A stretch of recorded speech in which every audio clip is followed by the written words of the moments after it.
WWE didn't stay on top for over 40 years by luck. They positioned themselves as something totally different, and that changed the game. I'm breaking this down from two angles, as a wrestling fan and a brand strategist. Now, before we get into this video, let's talk about the history of WWE. It's very long, but for the sake of this video, I'll keep it brief. Before WWE became the global powerhouse it is today, let's go back to the territory days prior to 1982. Back then, you had many regional territories across the US, all governed by the National Wrestling Alliance.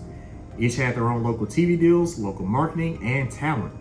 Also, the WWE, which was originally the Capital Wrestling Corporation, separated from the NWA in 1963, renaming themselves as the Worldwide Wrestling Federation. In 1982 is when things really started to shake up in the wrestling world, thanks to Vincent Kennedy McMahon, a man who is both seen as a visionary and a villain. He purchased the company from his father and renamed it the World Wrestling Federation because he wanted to revolutionize the world of wrestling by taking it nationally. Vince never told his father his vision for turning wrestling into entertainment. Vince's vision started to take form. However, success did not come easy for Vince, and he would be met with huge backlash and competition.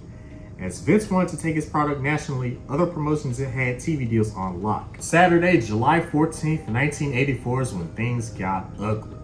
Vince, due to purchasing a controlling interest in NWA promotion Georgia Championship Wrestling, aired WWF programming on GCW's time slot. Imagine you're sitting at home chilling on a Saturday evening getting ready to watch your favorite TV show, but something else comes on instead. You'd be mad too, right? The reason why this didn't work is because the WWF programming was a flop, and this is due to the major differences between the WWF and other promotions. WWF's product was way more over the top and more character driven, and other promotions like the NWA and AWA were more sports driven. However, WWF would rebound from this failure by establishing a partnership with MTV, which was known as the Rock and Wrestling Connection. Now, this was due to WWF manager Lou Albano appearing in Cyndi Lauper's Girls Just Want to Have Fun hit single. And a storyline was formed in the aftermath of this, and MTV broadcast the first live wrestling match on cable TV on July 23rd, 1984, called The Brawl to End It All, and WWF wrestlers continued to appear in Cyndi Lauper's music videos. Now, at the time, this was a shocking yet strategic move by the WWF because it allowed them to get more eyes on their product.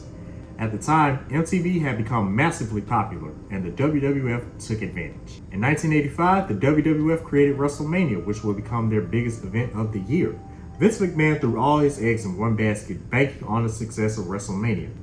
The future of the World Wrestling Federation was hanging in the balance. WWF promoted WrestleMania as the Super Bowl of professional wrestling, which was a high-profile supercard event, which was nothing new at the time, but what was new was the introduction of celebrities like Mr. T and the aforementioned Cyndi Lauper and Muhammad Ali. Because of this, WrestleMania was a huge success. Now, the key lesson in this is that there is no reward without risk. If you believe in your vision strongly and are willing to put in the work, despite opposition and challenges, then you got a shot. And the key move here was introducing sports entertainment as a new category. Vince McMahon didn't see his product as just professional wrestling. He coined the term sports entertainment, which was a marketing move to potential advertisers and to prevent being subjected to regulations like other competitive sports. So what is sports entertainment? Sports entertainment is the combination of both spectacle and athleticism. Think of it as an athletic performance for fans. And the key takeaway here is that great branding doesn't just improve a product, it changes how the product is perceived. Now that we've covered WWE's history, let's touch base on WWE's core brand. They're all about storytelling, spectacle, and emotion. Week after week, this is seen in their weekly shows and premium live events. And their mission is to provide entertainment for all ages at 52 weeks a year. Now, I know other people will say if you try to appeal to everyone, you will appeal to no one.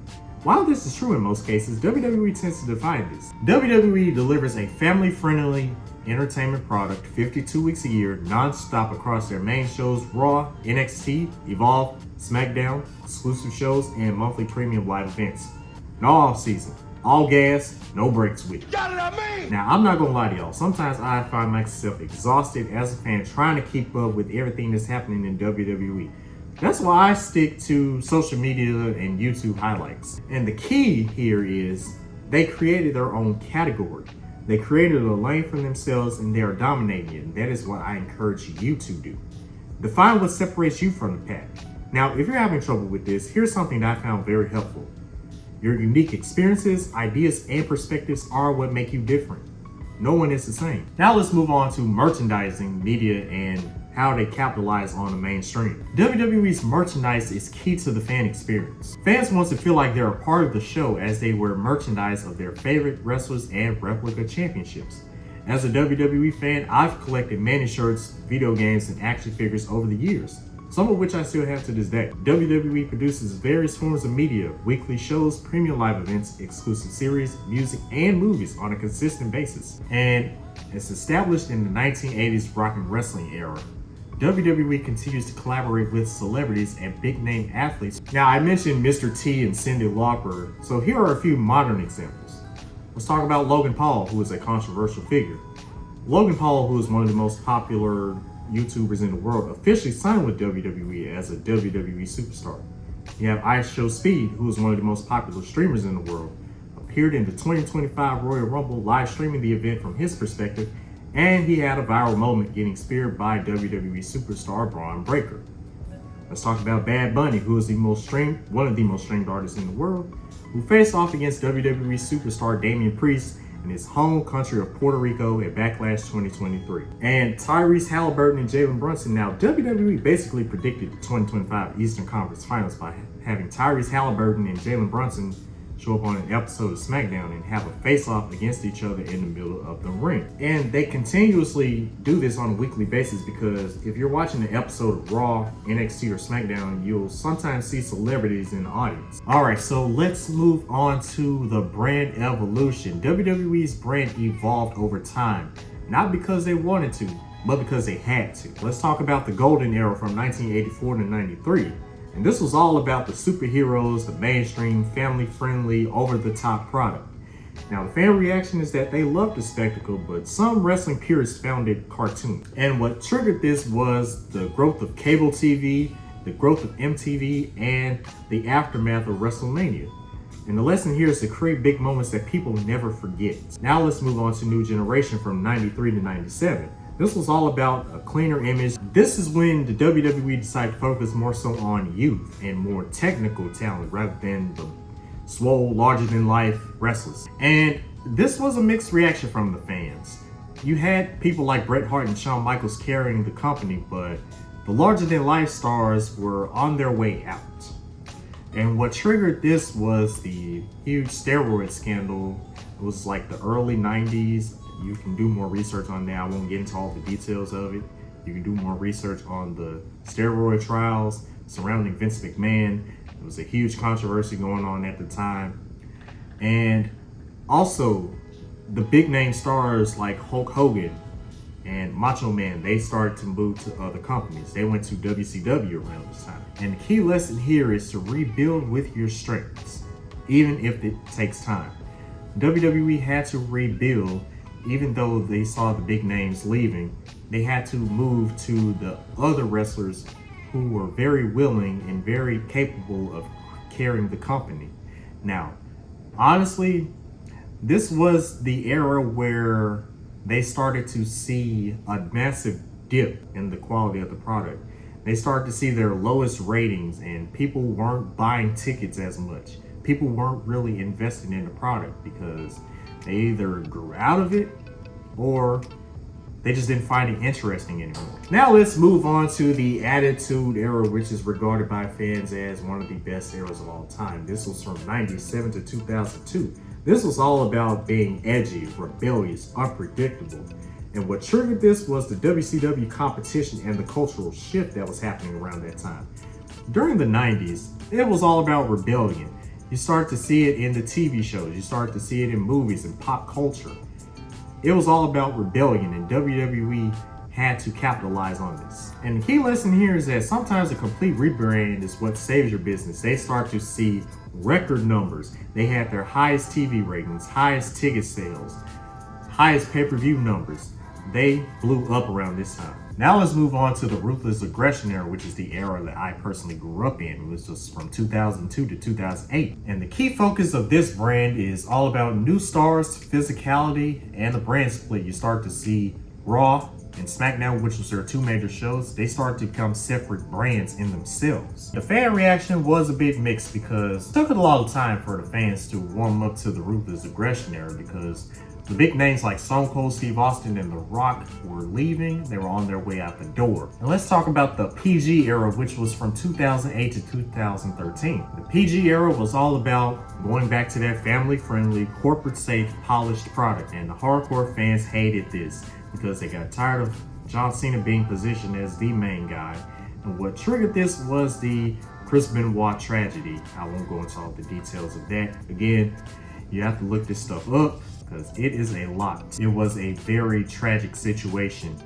And key lesson here is to don't ignore your reputation. Adapt before it's too late. WWE had to clean up their act, had to implement a whole wellness policy just so situations like that wouldn't even happen again. Now let's talk about the WWE reality era from 2014 to 2016. Now this was all about being more fan aware. WWE started to take the reactions that they were getting from the fans and use it for their storylines and kind of turn it against them. Triple H basically cut a scathing promo on the fans, basically roasting them for complaining about the product.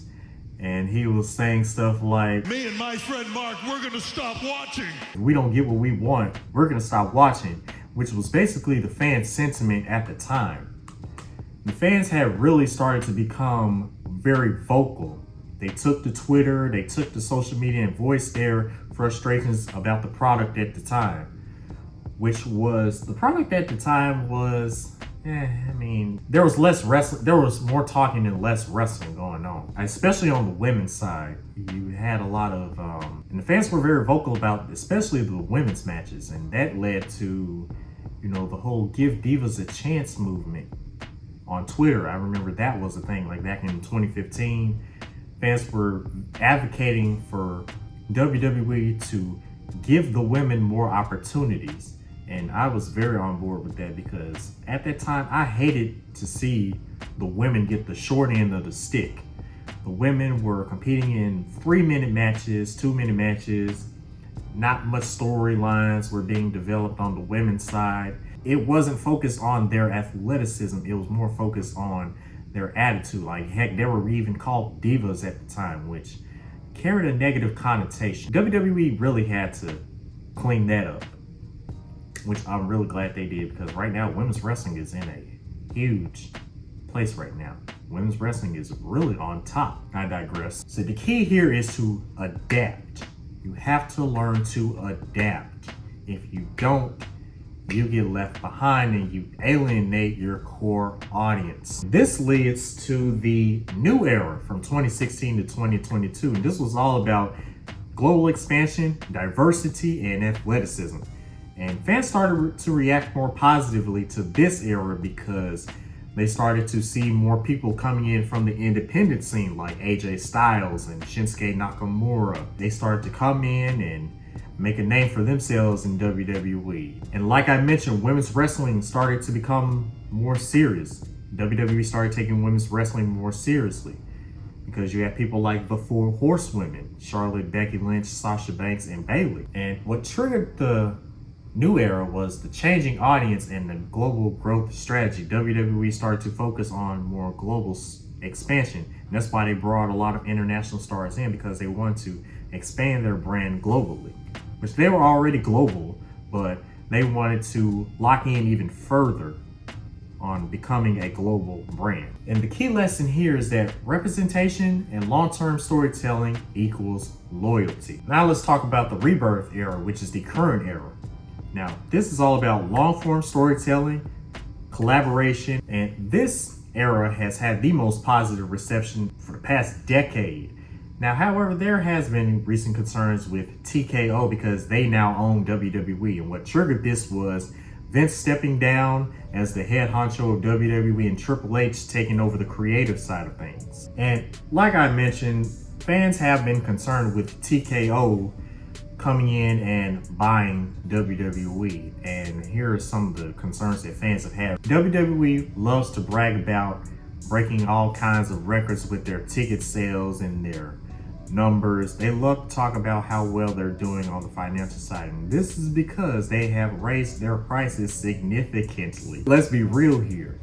WWE has seen massive growth numbers wise because they raised their tickets. WWE is no longer affordable, and fans have been very vocal about that. And also, you got advertisements galore. Like if you're watching an episode of Raw, you'll see a bunch of advertisements splattered all across the ring and all on the side of the ring. It's like advertisements everywhere. Like you can't even watch a match. Now I get it. They're a business and their goal is to make money, but come on, you have to have a balance. You have to have a balance between the quality of your product and advertisements. WWE has always had advertisements, but it was never to this degree. Now, from the creative side of things, from 2022 to 2024, WWE was at its creative peak. Fans started to become more interested, and a lot of fans who gave up on WWE years ago came back to WWE. Now, the key with this particular era is that listening to your audience is your best brand strategy. You gotta know what your audience wants, and you have to be willing to listen and adapt. WWE has created loyalty within their brand by establishing characters and storylines. Now, WWE didn't always pivot by choice. Sometimes the culture changed. They didn't always get it right, but they always kept adapting. They stayed on top by positioning themselves outside of the ring. Now, the final lessons here are to position yourself intentionally. Pivot with strategy, not panic. So whether you're a creator, a small business owner, or building a brand from scratch, there's a strategy that applies to you, and I'd love to help you bring it to life. If you want to position your brand for growth with storytelling and clarity, check out my website at empoweredtocreate.com, and I'd love to work with you. Now, if you like this video, hit that subscribe button and comment down below with your biggest takeaway from this video. Stay tuned for part 2, where I talk about how WWE has mastered the art of storytelling. Now, if no one else told you, you matter, and you were put on this earth to be great.